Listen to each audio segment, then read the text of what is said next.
এটা হলো $150 মিলিয়ন একটা আইল্যান্ড যেখানে আছে 8টা লাক্সারিয়াস মেগা ম্যানশন। আর সব থেকে ভালো বিষয় হলো এর পুরোটাই সৌরশক্তি এবং বায়ু শক্তি দ্বারা পরিচালিত। আর এখানে অনেক প্রজাতির পশু পাখি আছে যাদেরকে আমি প্রথমবার দেখলাম। আর এটা বানাতে 4টে যুগ কেটে গেছে। এই আইল্যান্ডটা অবশ্যই তোমাদের মন কেড়ে নেবে। প্রাইভেট আইল্যান্ড মানে এইরকমই একটা আইল্যান্ড হওয়া উচিত। এটা ভালো, কারণ এটা একটা প্রাইভেট আইল্যান্ড। হ্যাঁ, ঠিক বলেছো।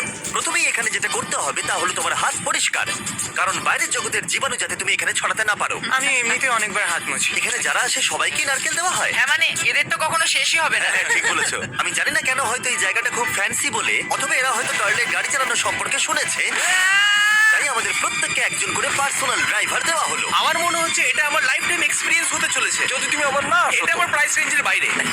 যদিও এই আইল্যান্ডটার মূল্য হলো $150 মিলিয়ন, তবুও এই আইল্যান্ডটা তুমি ভাড়াও নিতে পারো, তাও আবার খুবই সস্তায়, মাত্র $1,40,000 পার ডে। আমি বুঝতেই পারলাম না কখন একটা পাহাড়ে উঠে পড়লাম। আচ্ছা, আমি শুনেছিলাম এটাই পৃথিবীর সব থেকে লাক্সারিয়াস আইল্যান্ড। হ্যাঁ ঠিক, ভিউটা কিন্তু দারুণ। বাড়িটা আপনাদের দারুণ লাগবে। কিন্তু আমরা এই বাড়িটাকে এক্সপ্লোর করার আগে আমার বোকা বন্ধুদের নজর পড়লো একটা কচ্ছপের উপরে। এটা কি একটা কচ্ছপ? এটা খেয়ে নাও।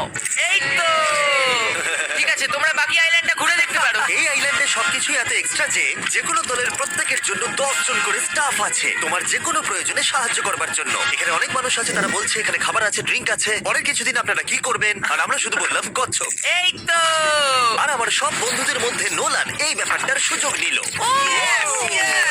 খুব ভালো। তোমরা সবাই এখানে কি করছো?